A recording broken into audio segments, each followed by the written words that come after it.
There is a place that is spoken about only in whispers, a dark area that spawns the beginnings of urban legends, a place where anything can happen and usually does.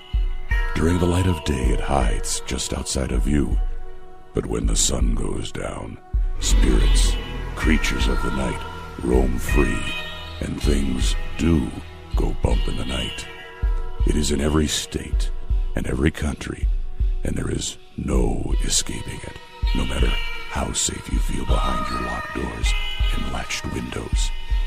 So we invite you to turn down the lights and turn up your radio while we join Dave Schrader and Tim Dennis, your hosts, on a journey into the darkness on the edge of town. Good evening. This is Dave Schrader, your host on Darkness on the Edge of Town Paranormal Radio Show. With me, as always, my co-host Tim Dennis. Good evening, Tim. Good evening. Well, I just want to start off the show real quick before we get into this evening's Werewolves and Demons show with Mr. John Zaffis and Linda Godfrey. I had an amazing experience, first-hand experience this last couple of days. No need to compliment me. It was nothing. Oh, shut up, you. Went out to Washington, to Trout Lake, Washington. Mr. James Gilliland, who was a guest we had on the show way back in the beginning, talking about UFOs, gave me an open invitation that if I ever find my way out that way, that he'd like to have me out on his ranch and see the UFOs for myself. So, of course, being the skeptical kind of guy I am about UFOs, I went out there to take a look. And all I can say, Tim, life is a lot different for me today than it was a week ago. The anal probes are a little enjoyable. Yes, they are. No, I saw stuff there, my friend. I don't even know how to wrap my head around it. We're going to be having James on in about 2 to 3 weeks.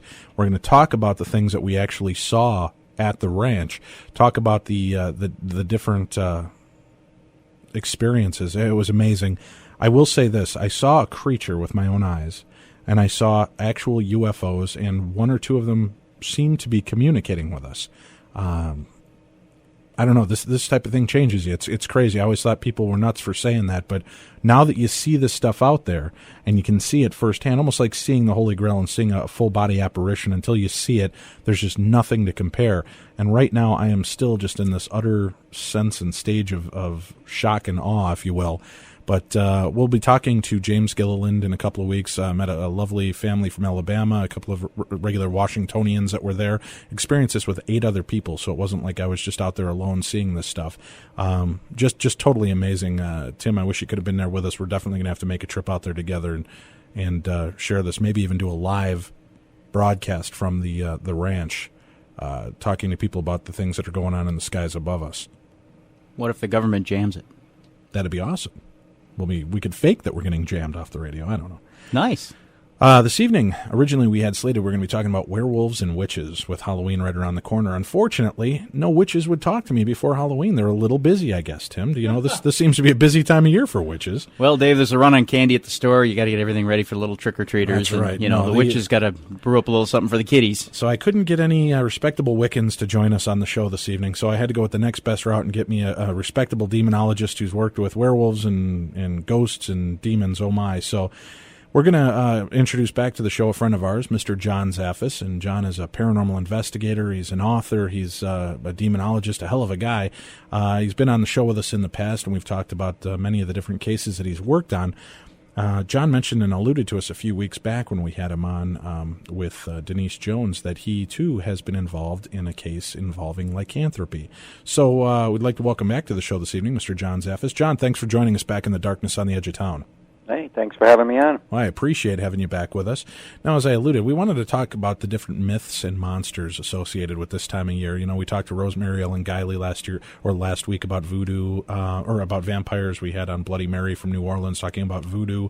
This week we wanted to talk a little bit about demonology, get a little bit more in depth with demonology and lycanthropy, and see if there is a connection between the two. And you alluded a few weeks ago to the fact that you actually worked on a possession case that had to do with lycanthropy, and that really piqued my interest, because I didn't realize that, I thought this was fair for, Hollywood. It was taking old Indian legends or a fraction of the truth and kind of spinning it. But now you've actually worked on a case. Now, is this a possession case of lycanthropy? Yes, it is. What you have to remember is when you talk about these different things, I mean, you date back way far, our time range where it is alleged that our physical body can take on animal spirit. Now, when you look at these things and you try to document these things and understand their occurrences and the way that they actually transpire, bottom line is it's what we refer to as possession. Okay, so it's not as we've seen in the Hollywood films where, David Naughton's dropping to the ground and his bones are stretching and his muzzle's stretching out and howling at the moon type of thing. It's more of a possessive spirit of an animal or strong animal spirit that has taken over a human being. Yeah, well, if I see anybody drop to the floor and they grow a snout and stuff like that, man, I want to be witness to that one because I've never seen anything like that. So that isn't right. So you don't believe in the actual form of lycanthropy, or do you? That of the actual, because lycanthropy is actually changing, correct? I mean, the right definition of it is changing from one form to an animal form. That is what the definition states. But from what I've researched, I've been involved with 2 cases that are supposed to be, lycanthropy, and the characteristics are the same thing of a person that's under possession. Now, one case that I really got involved with my aunt and uncle several years back, the case of Bill Ramsey. Now, we know, it's a typical story. It's Bill Ramsey lives in London, England, and he would go through these bouts of possession, if you will, and it would seem to happen around a full moon. Okay. And now this is documented, and supposedly when this occurred with him, especially towards the end of him having these problems, it would happen around the full moon, and they would actually lock him up. Now, who's they would lock him up? Was it his wife? The police. The police, really? Or they call them constables out there, I believe. What year was this taking place, John? I'm trying to remember the exact year, Dave, and I honestly don't remember. 60s, 70s, 80s? It was actually, I believe it was in the 90s. Okay. Or the 80s. It might have been the late 80s. All right. Okay, but the whole thing with it, I mean, it's just like something out of a Hollywood movie. Yes, I agree. The gentleman, Bill, supposedly went under full possession when it's a full moon, and that they would basically have to lock him up. And the story's told by a couple of the constables that he actually pulled the bars apart in the jail cell. Wow. And actually was able to get out. So now, did I witness it? No, I wish I did. But, we have to go by the documentation on some of those events that the people were, relaying to us. Well, what ended up happening was that a newspaper sponsored Bill Ramsey to be able to come over here and have an exorcism by Bishop McKenna. And I was part of that and witness to basically him going under possession. I mean, I didn't see any hair come out on his body. I didn't see any of his ears grow or anything. Okay. But I will tell you, he gained an enormous amount of strength. He had the change with the eyes and the characteristics with that. And, he did curl his hands up. And he did gain an enormous amount of strength. That did occur during the exorcism. But, you have to remember, here again, it's a form of possession. Mm-hmm. I mean, so many different cultures believe that animal spirit can indeed enter a human body and actually take them over. Well, let me ask you this, John, from the description you gave. Now, most possessions, I would guess, you're able to communicate with these spirits. Demonic possessions, they seem to like to taunt or talk or threaten and contact you in either their language or in different languages, correct? Correct. Now, when it's an animal spirit, I'm guessing it's more of a snarling, snapping, growling nature. Well, is that right? I've seen both, Dave. Okay. With possession cases, you're going to have a lot of the snarling. You'll have the hissing. Right, so but I mean with an animal possession, is it you don't get, hello, I'm a wolf. I mean, they're not talking to you that way. It's more of the animalistic side coming out, correct? Absolutely. The characteristics of it, yes. Now, and I know you guys do a lot of research and check in this, especially having Bishop McKenna involved in these type of investigations for mental stability. But it sounds to me, from reading the books and literature that I've read, that a lot of misdiagnosed possessions occur, especially people that believe to be lycanthropes that can change into animal form or are possessed by animal form are actually more of like a grand mal seizure, which is leaving them not so much growling or snarling. You know, my mother had a horrible seizure back in January of 1988 and fell to the ground, and her hands were clenched, and she was, you know, I mean, it was just this horrible animalistic sound coming from her. What differentiates what occurred to my mom to what occurred to the to this gentleman? What did he witness, or what did you witness or experience with him? Was he, my mother was non-communicative. She was, twisted up and snarling and frothing, if you will, and she's going to kill me for talking about this on the radio. Was this creature looking around the room, snapping at you, acting like a caged dog, or was it similar in actions to what occurred to my mother, who just suffered a massive seizure? Well, I'm very familiar with seizures. Unfortunately, we have things in our family, too, and a younger one that has grand mal seizures, not any of my kids, but so I'm very familiar with the characteristics of that. And, yes, they do collapse, they fall, they do go into a fetal position, the hands do curl up. I've been witness to that. I mean, when you deal with a person... And you agree, that looks very animalistic, doesn't it? Oh, absolutely. So I couldn't agree more with you on that perspective of that. But now, did I see Bill or this other gentleman that had lycanthropy problems actually fall to the floor? No. I seen both of them. Actually, Bishop McKenna did both exorcisms with both of these gentlemen that claimed they had lycanthropy, animal spirit with them. I seen them react. I seen the look that came over them.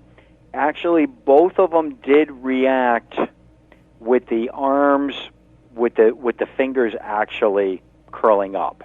Okay. But now, can I differentiate that from other exorcisms? Not really, Dave. Well, not from other exorcisms, but type of characteristic. Right, but I guess what I'm asking is when they were seated or strapped to a chair. I don't know what their position was, or strapped to a bed when they were, going through this possession case. So, my mother was just walking down the hall and collapsed, and that's what happened to her. But what I'm asking, was there more interaction? As you just explained, you have family members that go into seizures. There's no communicating. It's like something's turned off inside, and it's just, a huffing, puffing shell. With somebody that's possessed with this lycanthropy, this gentleman that you were just talking about, was he appearing more animalistic and I mean, moving like he was aware? Again, as I said, when you're having a seizure, most people just, the eyes roll back in the head and they're huffing and snorting and snarling, but there's no actual, feel that there's anybody, it's like the lights are on, but nobody's home. With the possession case of lycanthropy, is there more of an interaction? Are they looking at you? Are they, biting at you, or that kind of stuff? I mean, what's going on? Well, I'm sorry, John. I just scared the hell out of Tim here growling at you. I'm shaking. Well, like I said, here again, in the two cases I've been involved with, I did not have any interaction where they were trying to bite. No. The characteristics of tremendous amount of strength, yeah, they were strapped into chairs, both gentlemen. And, I mean, you did have thrashing. They were moving about. They were trying to break free because they were actually tied into the chairs, and they were in straitjackets. Okay. So that amount, yes, that does occur, the enormous amount of strength, yeah, but here again, the characteristics when somebody does react when they are possessed, it doesn't matter which category it's in. I have seen people lash out where they will try to bite you, yes. Sure. So, I mean, that isn't a characteristic, I would just say, of lycanthropy, no. Okay, all right. So this gentleman was being bothered enough that they were actually locking him up back in his home country on nights of a full moon. Was he, when he was turning into this, was he running the countryside naked, snapping and snarling at sheep, or jumping on, damsels in distress? What was he doing that made him so, I'm trying to get to the root of what we're talking about. What made him possessed by this? I mean, why did they lock him up? What was he doing that was harmful? Was he just harmful to himself, or was he harmful to others while he was in this state? He was more restrained to himself. He tried to keep to himself. I do know there were a couple of occasions where he had gone out into the yard and allegedly he was howling. Okay. I did hear of a couple of characteristics with that. I do know that there were several occasions where he scared the hell out of his wife when he had gone under. All right. And she said that it was basically like characteristics of a animal. So therefore, I mean, you look at these different perspectives on the information that people are sharing with you, that these events they go through with these individuals. Now, here again, too, do you have to rule out anything from a medical perspective? Absolutely. How do you go about doing that? What goes on for a demonologist or an exorcist? What happens? Show us some of the steps that happen before you're called in. Well, it depends. A lot of times we're called in, and we're the ones that have to make the recommendations that, have you had a medical checkup lately? Have you been to a psychiatrist? Are you on any medications? I mean, these are questions that are asked beforehand before I would even consider somebody to be possessed. Right. Or even oppressed. Okay. But, I mean, those are all things that are ruled out. But 90% of the time, a lot of individuals, especially today, if they're going to go forth and say that they got something happening on a paranormal level, they've already been to the doctors, they've been down the routes, they've been to psychiatrists. Might they have been diagnosed with something? Sure. But the fact of it is, when they start telling you they tried different medications, the doctors trying different things, and nothing is working, and the medical field is at a loss, that's something that I'll look at a little bit closer. Now, are you familiar with Tourette's syndrome at all? Yes, I am. Okay. Now, Tim and I worked extensively with Tourette's when we were in college. It was one of the deals that we used to raise funds for with our radio station that we were a part of back in college days. And, a lot of it, I shouldn't say a lot of it, but there are people who react that way as well, with the snarling and snapping and quick jerks and sudden bursts of strength. When you've gone in to do these investigations, how often do you find yourself questioning during the actual possession or during the exorcism, I wonder if this is really just more of a medical condition than it is, or a mental condition than it is a possession? Well, here again, Dave, something else I'm quite familiar with is Tourette's, and it's just something that's in the family. So I'm quite well aware of the characteristics of it, the diagnosis, the medication. And you got to remember, years ago, when a person had Tourette's, they would automatically assume that person was possessed. Oh, sure. Okay. That was a very common thing before it was actually diagnosed, realizing that something in the brain was misfiring. Mm-hmm. So therefore, today we understand that. Now, Tourette's is a characteristic that it's spontaneous, and it usually occurs when the person is very excitable, or they're sitting and they're completely relaxed, or start twitching, chirping, and making a lot of different noises. So, here again, do you got to look at something from that perspective? Sure. But there are characteristic signs of Tourette's that usually follows a pattern, where a person that could have, something with them or possessed, it's not that spontaneous. It's usually something that's provoked within the individual, and usually when those occurrences take place, it's usually during the deliverance or with a exorcism that could be being performed at that point in time. Okay. Now, we understand as well as we can that most demonic possessions and malevolent possessions that take place, they've worked their way into a weaker person's personality or whatever it is to kind of gain control and make themselves known. What do you believe that an animal or lycanthropy possession is? Is it an actual spirit of an animal, or is it I'm sorry, I'm at a loss for words right now. What when the spirit never actually walked the earth in any form? There's a name for that too, and I apologize for blanking on it right now. But do you believe that it was at one time an earthbound animal, or do you believe it is just a malevolent creature?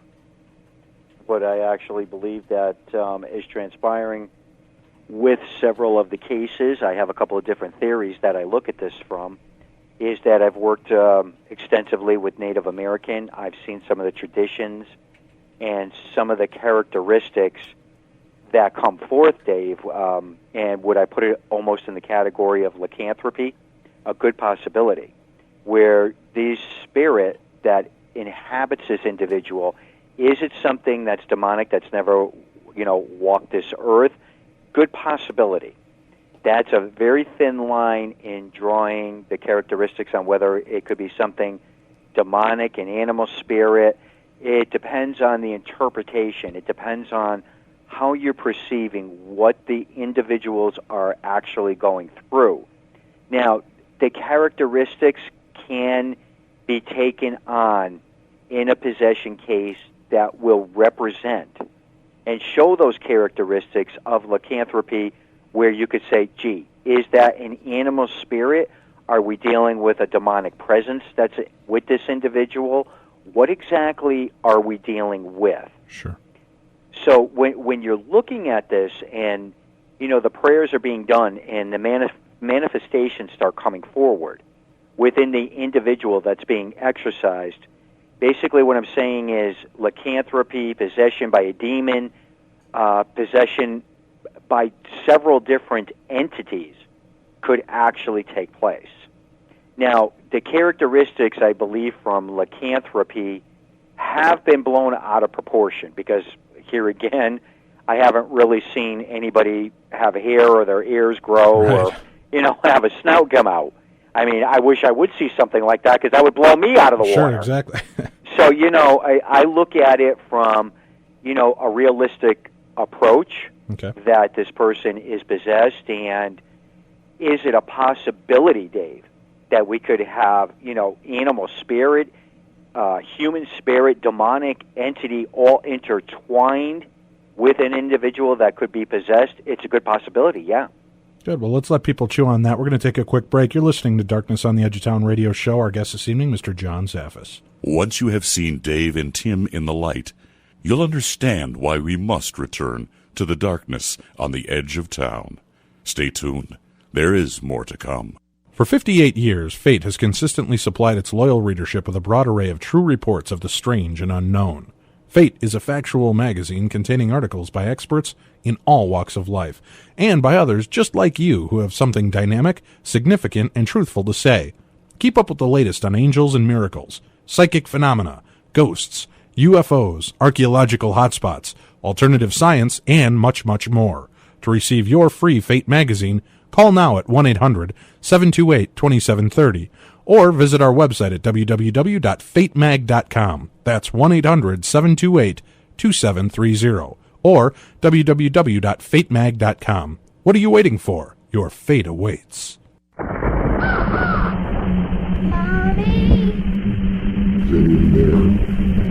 Leave me alone! Do you have ghosts? Do you have dreams? Do you have an interest in the unknown? You want to know more about the paranormal? Come and join us in Para Investigators, the 24/7 online paranormal chat. Visit us today at infinityparanormal.com and tell us what's been keeping you up in the dark. If you read Taps Paramag every month, you'll be able to tell the difference between the absurd Could not go to work because Bigfoot stole my car. and a creepy. Taps Paramag takes you where few would ever go on purpose. From exclusive interviews with the cast of The Ghost Hunters to the latest trends in technology in the field of the paranormal. To join our journey, order at tapsparamag.com.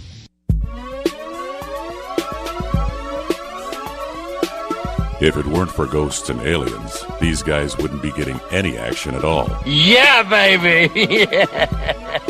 I threw up in my mouth a little bit. Welcome back to the darkness on the edge of town with Dave Schrader and Tim Dennis. Good evening. Thank you very much for joining us here on Darkness on the Edge of Town Paranormal Radio Show. Our guest this evening is Mr. John Zaffis. He's a paranormal investigator, a demonologist, worked on some amazing cases, and this evening we're speaking about lycanthropy, talking about werewolves and the possessions that have occurred. Quick question that kind of popped into mind when we were talking during the last segment, John. I don't know what your stand is on the belief or thoughts of reincarnation, but is there any chance that this could just be a past life trying to make itself known in this life when these possessions of animals are coming through? Well, you have to remember there's certain cultures and religious belief systems that people do reincarnate from pets, or the human spirit or the soul can reincarnate into animals. I mean, that's a very, very strong belief system in several different cultures. How do I interpret that? Wow. You think about these different things, and the basis of most things is that we know things are formed around energy. People refer to the soul, energy, the spirit, basically is all the same thing interpreted in different ways.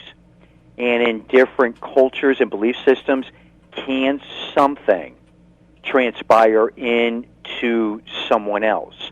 I don't rule out reincarnation.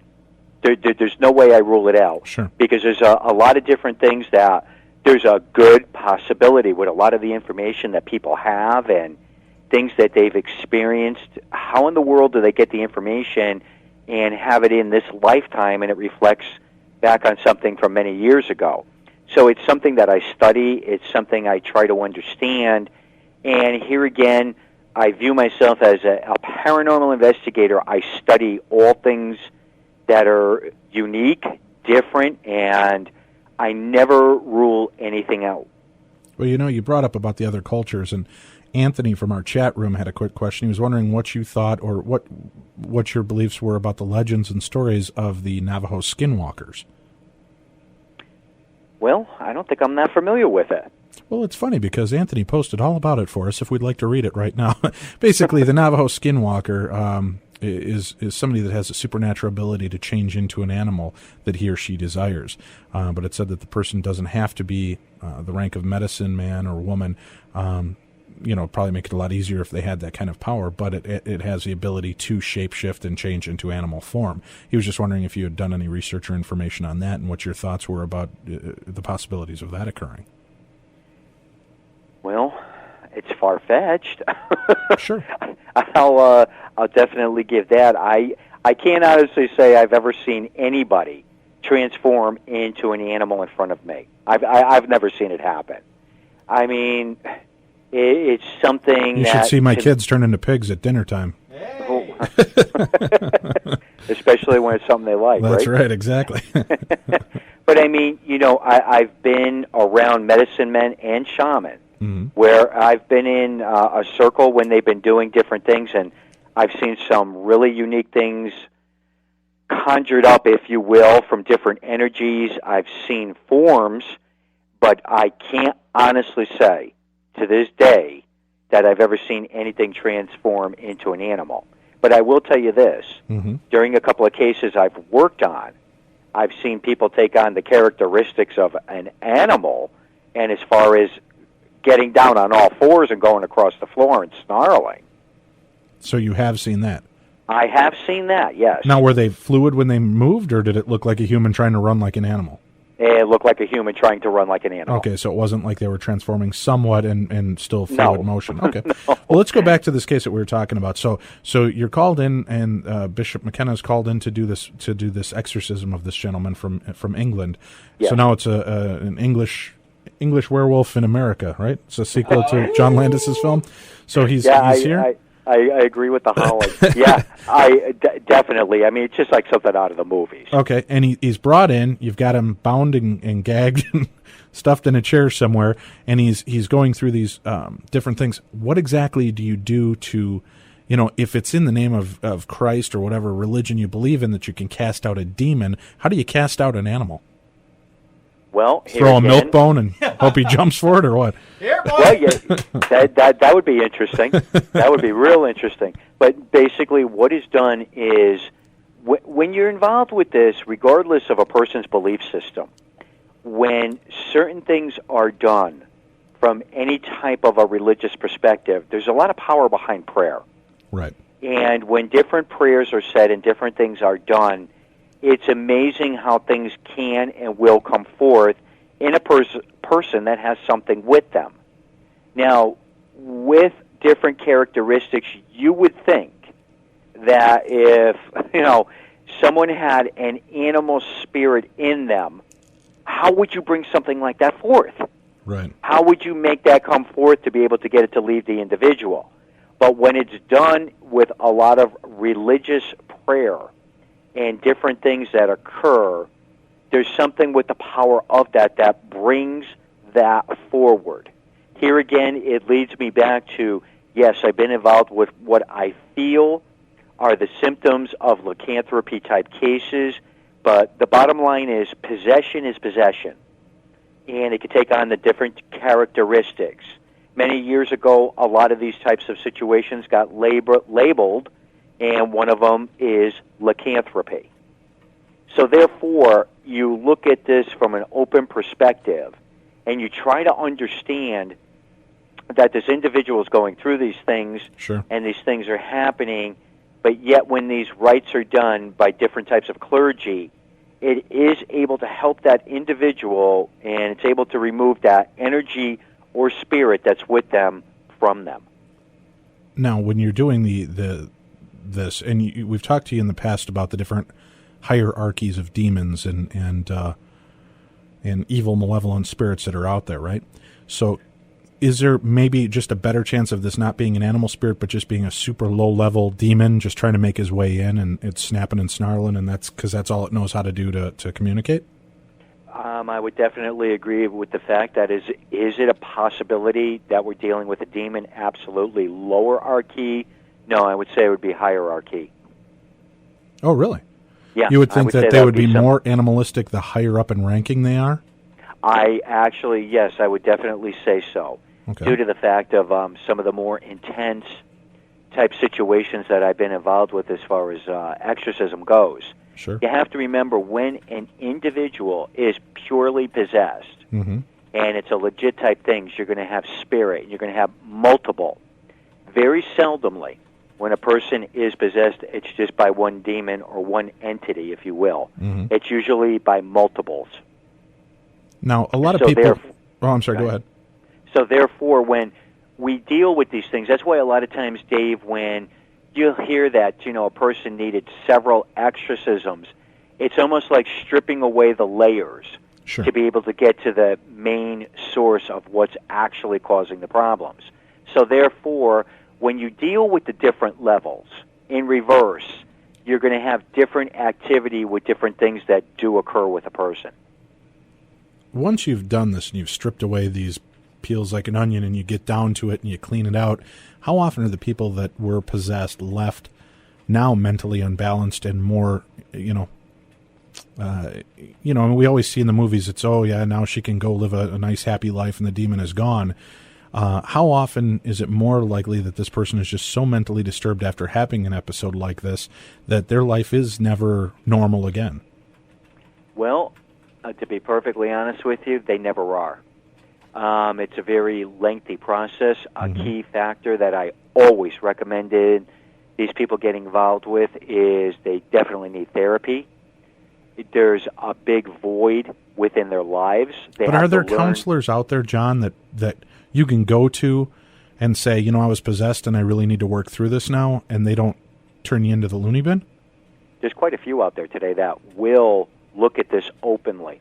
Okay. And they will try to work with an individual. Now, you have to remember, from the medical perspective, they're going to look at it, okay, this is a wounded person, and, they went through a severe trauma.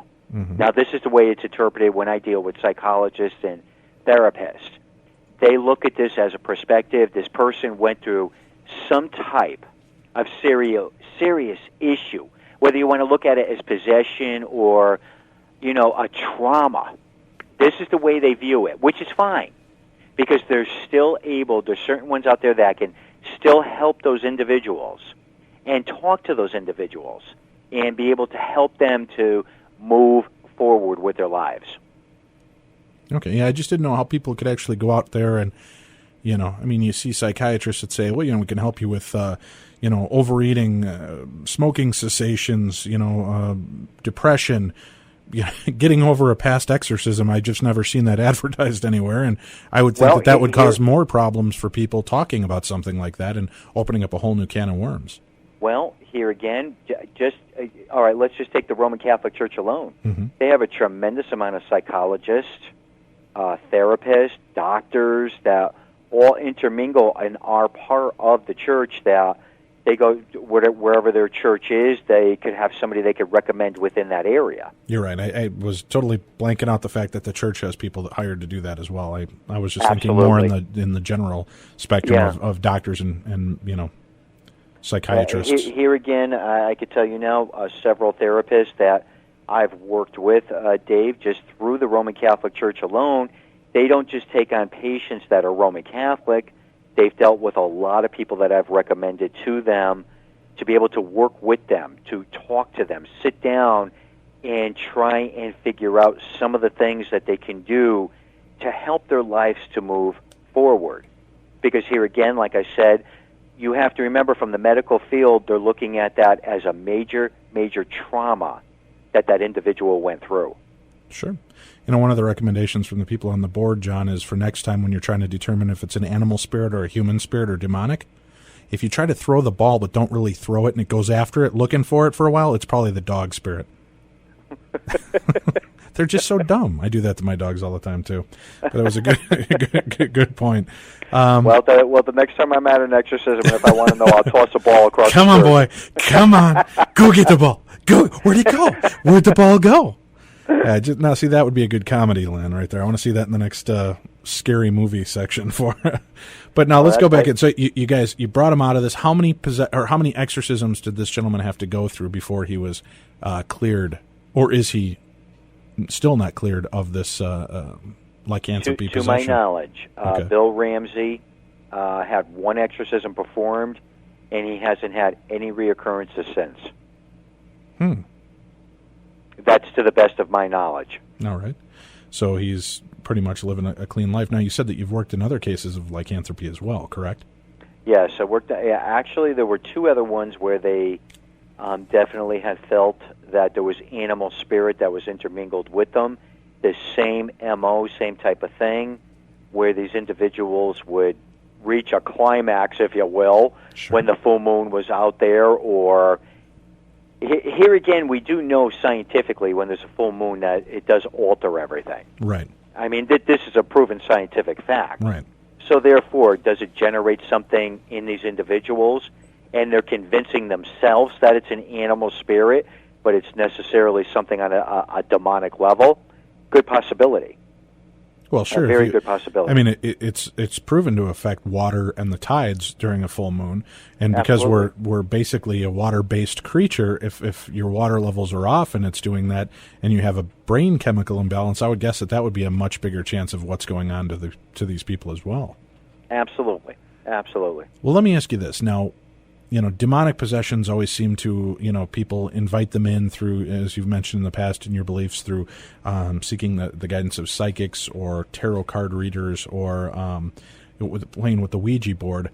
That seems to get the demonics in there. How do you get an animal possession into you? I mean, what are you doing that invites an animal to take over? And have you ever heard of any other cases of any other form of animal? A bird, hawk, eagle, snake, any other type of possession that's taken over with a person, or is it always just seem to be a dog or wolf? No, it very, very much strong belief system with the American Indian. From different people I've talked to, they believe that the hawk could take them over, the raven could take them over. I mean, there's several different animals that they believe can inhabit them. The bear, they believe can, take them over. But here again, when studying a lot of these different things, I view it as its energy, whether it's a positive or a negative. Is that what's entering this individual? And they feel that it's manifesting into a animal spirit. It's a possibility. They believe that so strongly. I mean, here again, I've been around where there's been some ceremonies from Native American. I've seen some bizarre things. I haven't seen anybody fly around the room or anything, but, or turn into a bear, but, But the night is young, John. Well, the night is young, yeah. But you know what? These people believe in these things, and we know the power of energy and what it can manipulate and what it can possibly do. Is that, do I believe it can convince that person 100% that they have the characteristics of an animal taking them over? Yes. because if they believe strongly enough in that. Here again, my philosophy in looking at this, from studying this from so many years, on the different levels of what can possess a person, looking back at it as far as it being energy and manifesting as far as something on a negative level, absolutely, I do believe that does transpire. All right, you're listening to the Darkness on the Edge of Town Paranormal Radio Show with our guest, John Zaffis. We'll be back more with John right after this. I am Greenblock 6, and when I am in your galaxy, I listen to Dave and Tim on the Darkness on the Edge of Town. Do you love to travel? Do you love to explore the paranormal? Then join Dave Schrader and Tim Dennis from Darkness on the Edge of Town Paranormal Radio Show as we take our show on the road. January 14th and the 17th, we'll be going to sunny Long Beach, California to investigate one of the top 5 haunted spots in the world, the haunted Queen Mary. Joining us on our journey are the lovely ladies of TV's The Ghost Hunters, Donna LaCroix and Lisa DeWallaby, paranormal investigator Patrick Burns from Court TV's hit new show, Haunting Evidence, and psychic-sensitive Chris Fleming from Dead Famous on the Biography Channel. Together, we'll explore the mysteries and history of this famous floating haunted playground. Joining us will be some other special guest speakers and authors. It's a great chance to meet others that are involved in the paranormal and share your interests. For more information and prices, visit our website at darknessradio.com, then click the Trips tab, then click on the Queen Mary. Remember to check back for information on upcoming trips as well. And tune in live each Sunday night to hear a new episode with Dave and Tim and their guests covering all aspects of the paranormal on the Darkness on the Edge of Town. 2006 is here, and for many of you, another year has passed without treating you and your loved ones to a much-needed getaway. Rocky Shores Resort has just what you're looking for. Join owners Jerry and Kim Pipp at their family-themed resort that offers a heated outdoor swimming pool, volleyball court, playground, spacious lodge with games and activities for the whole family and more. With 6 2- and 3-bedroom cabins that are affordable, comfortable, and fully furnished, and 12 seasonal RV sites, Rocky Shores Resorts is perfect for a private escape or for a family reunion. The resorts are located on the east shores of Bowstring Lake in the heart of the Chippewa National Forest. Here you can relax and enjoy nature in the Great North Woods, experience dozens of area attractions, and get hooked on some of the best northern perch, panfish, bass, and walleye fishing in northern Minnesota. Call 1-866-878-0101 to book reservations or check out their website at rockyshoresresort.com for more information. This year, don't ignore the call of the wild. Embrace it and enjoy yourselves. That number again is 1-866-878-0101. Rocky Shores Resort is open year-round. Call today. For 58 years, Fate has consistently supplied its loyal readership with a broad array of true reports of the strange and unknown. Fate is a factual magazine containing articles by experts in all walks of life, and by others just like you who have something dynamic, significant, and truthful to say. Keep up with the latest on angels and miracles, psychic phenomena, ghosts, UFOs, archaeological hotspots, alternative science, and much, much more. To receive your free Fate magazine, call now at 1-800-728-2730 or visit our website at www.fatemag.com. That's 1-800-728-2730 or www.fatemag.com. What are you waiting for? Your fate awaits. Do you want to take charge of your life? We all have our demons we want to get rid of. This is Russ Clark. My Hypnosis CD series will help you take charge of your life and kick those demons out. Thousands of people have made personal improvements through the power of hypnosis. Your success is guaranteed by me, or I will refund 100% of your investment. To kick those demons or to add relaxation into your life, visit my website, www.powerhypnosis.net.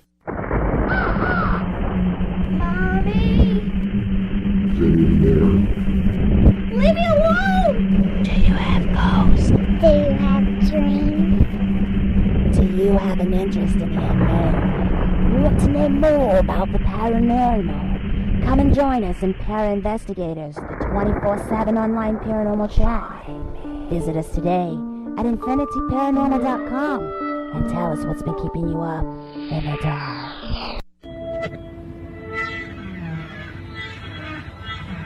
They're hardly beautiful and barely average. In fact, when they were both born, the doctor slapped their moms instead of them. I will slap you so hard you end up in the Ming Dynasty. Welcome back to the Darkness on the Edge of Town with Dave Schrader and Tim Dennis. Hey everybody, I want to take a quick minute to thank our good friend Russ Clark out there from powerhypnosis.net. Russ hooked me up with a Insomnia CD and also a Self-Confidence CD, and I started listening to both of those quite a while back. I can tell you that it's definitely had a dramatic change in my life. Whenever I listen to the CD and I get myself on the regimen, my insomnia is gone. I felt my self-confidence boost. I'm not quite as intimidated being in and around larger groups of people and dealing with people. A lot of people think because I've got a radio show that I should have no problem talking in front of live people or being in front of a big group. I'm still frightened of that, but that has definitely started to wane since I've begun listening to these tapes and CDs. He covers a wide array of different problems, so if you need help with things like, something as simple as quitting smoking, or insomnia, learning how to relax and meditate, just trying to fix the problems that you have in your life, some of the weaknesses, and you're looking to reinforce it, I would highly suggest getting in touch with Russ Clark at powerhypnosis.net. It's definitely going to be one of the best decisions you've made. And the thing I like most, all of his programs are very affordable and they're effective. You can get him in on CDs. You can also talk to Russ because he can help to accommodate you and get you a program that will work exactly with the problems that you seem to be having. So give Russ a call. Tell him that you heard it on Dave and Tim show here with Darkness on the Edge of Town. We're going to get back into our show now with our guest, John Zaffis. And John, before we get in too far, let's let people know how they can get in touch with you if they're having problems or questions. Where can they go to locate you on the internet? Well, it's very easy to get me. Just put johnzaffis.com in and brings you to all my different websites. And I'm also joined the fan club of MySpace page. Yeah, excellent. Yeah, as a matter of fact, if you go to our MySpace page at Darkness Radio, John's right in our top friends list, so you can feel free to add him there, and he's a great guy. I'll be happy to add you as well. Absolutely, and can definitely help you out going back and forth on that also. Now, John, very, very accessible. One of the things that I wanted to mention to you when we were talking in the last bit, we were talking about animals taking over and the connections. There's a really great dramatization of this. I don't know if you remember from the 70s, there was a movie called The Other about the little boy and his twin brother who played a game with their Hungarian grandmother where they could, if they focused on a bird, they could begin to see through that bird's eyes. Mm-hmm. And they could feel the flight, and they could be a part of that bird. Now, that's actually taken from real beliefs and abilities that people have had, and almost like a remote viewing, where they've been able to do that. Do you believe that it's that kind of connection, and people that are Native American or people that are dabbling in these things, that could be those type of connections, which is opening up the door for an animal-type possession? Absolutely. That isn't something you could rule out, because we know in an altered state, some people have the ability to be able to take themselves into such a deep meditation that they can actually believe that, their physical body could be doing it. What I feel from studying a lot of this different stuff and getting involved with it is that the energy or the spirit from within the body, can it actually leave and actually, travel around? I do believe that does occur and does happen. So therefore, can a person basically put themselves in this meditative state where they actually feel that their physical body could possibly be doing this? You can't rule it out. But I do believe necessarily that, the spirit or the energy within us can and will leave and astral project all over the place, yeah. Well, that leads to a good question, too, that I had coming up here. We were talking about possession. We were talking about the possibility of a past life trying to impose itself on this life. With walk-ins, have you come across, while doing the work that you've done, have you come across somebody who may have been in a traumatic accident and their personality has dramatically changed to it's not just a mental problem, but it's like an entirely different person that is now running the ship, and that person is gone? It's not a possession, but like one soul has been released and a new soul has taken over. With this, it's a phenomenal thing, because I study this very much in depth. When a person goes through a traumatic experience, now, we do know that the energy, spirit, or soul, I always say all three so nobody gets upset, this does occur, where it does leave the body. Now, do other energies or can another spirit actually enter at that point in time? I do believe that this can happen. Now, scientifically, it's even proven out, and there's been a lot of studies done on this, that people that had near-death experiences they're totally altered people. They're totally changed. And here again, with walk-ins, you can almost tie all this in together due to the parallels that do occur. So, yes, have I dealt with that? And I've studied it very much where people that claim that they're there's walk-ins, and you will find out that there was some type of a traumatic experience that could have occurred with this person. You can loop all this in together. And, talking to people that this has happened, then talking to relatives and friends of these individuals, they'll tell you that it's a totally different person. They totally changed after they had this occur with them. And I tie this walk-ins, near-death experience, all these things loop into the same thing because the parallels are almost identical. Now, do most of these creatures and spirits and malevolent beings that do possession, that try to take over the body, do you ever find a confident, happy, healthy, normal human being that is possessed? Is it ever one of those, or is it always a person that's fighting depression, fighting anxiety, is weak, is an addictive spirit? It seems they're ripe for the picking, but it also seems they're ripe for more mental disturbances. Is that what gives the entities the easier access because they're weak? Or do you run into stronger personalities, strong people that have these exact same problems? I deal with both, actually. I mean, we know people that have severe emotional problems. They're going to be more adapt to having these types of things happen. They're an easy catalyst. But I've also dealt with people that they just don't fit the pattern. There's no reason for these types of situations to occur with them. They're very strong individuals. Now, a lot of times people always will say that it's just religious people that become possessed. That's not necessarily truth. I've dealt with people that had absolutely no religious values whatsoever that have had these occurrences take place. They know there's something that has entered them. We're dealing with it. They've been to doctors, psychiatrists. Nobody can figure out exactly what's happening. Everybody's at a loss. Well, where do you go from there? Then when you're talking to these individuals and they start explaining the events to you, and you're going back and forth with different answers, and one thing I will do when I deal with a person that's like this, that there's no way they should have this issue. They should have never been possessed to begin with. They never got involved with anything. They don't believe in the devil. They don't believe in God. They don't believe in anything. But yet they fell victim. Now, in a situation like that, one of the key things, once a tremendous amount of things are ruled out, I will recommend them to go for a blessing or go for an exorcism or a deliverance. What is it going to hurt?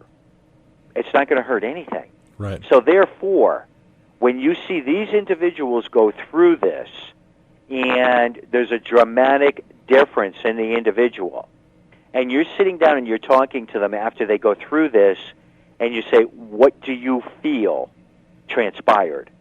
And I always hear the same thing. They go, I don't believe in any of this stuff. I still can't believe I went through this, but something has changed. There was something with me, so I have to reevaluate what I thought. I don't necessarily believe that, organized religion has anything to do with it, the devils or demons have anything to do with it, but yet it did something. Now, scientifically, I have to look at this from a perspective also. We do know that if the energies do get altered with an individual, one way or another, is that going to change what's happening with that individual? You have to look at all these things to try to understand what happens, how it transpires. So therefore, I always try to look at everything from the big perspective. John, from the big perspective, the paranormal is on the rise. People's interest in the paranormal and finding other answers, finding other things out there is probably bigger than it's ever been. What can people do to safeguard themselves from any form of possession or attachment with a malevolent or evil or dark spirit? What can they do? We've got about 2 minutes left. What can you do to help people protect themselves and protect their families? one of the key things to always do is you can learn to understand these things and learn what they're about without going in, having to conjure, play with the Ouija board, or get involved with practicing things and summoning things. Today, more so than anything, I tell people, you want to go to haunted locations, you want to try to get EVPs or pictures, that's cool, go for it. But you don't have to go in and start provoking. You don't have to do these types of things. And if you want to take it a step farther to learn these things and understand them, gain as much knowledge as you can. That's a key factor because, knowledge is a big tool in our field. It helps you to understand these things. It helps you to say, okay, I might not necessarily believe in some of these things, but I have to look at the big picture to be able to understand these things. And I always tell people, I don't care if you worship a rock, as long as it's on a positive, bring in that positive force to help protect yourself. That is a key factor with 99% of this. Some type of positive reinforcement. A lot of people believe in the light. A lot of people believe in prayer. People believe in many different things to help protect themselves. And that's very essential and very important once you start going to haunted locations or you start doing research into the paranormal field. All right, John. Well, thank you very much. As always, you're a gentleman and a scholar. I appreciate you spending time with us and sharing your stories with us. I hope we can have you again back in the future here. Absolutely, and thanks for having me on. Have a good night, John. Thank you very much for listening to the Darkness on the Edge of Town Paranormal Radio Show. I'm your host, Dave Schrader. We're going to take a quick break. When we come back, we're going to be talking to Linda Godfrey, an author with the books The Beast of Bray Road and Hunting the American Werewolf. We'll be back with more of that right after this.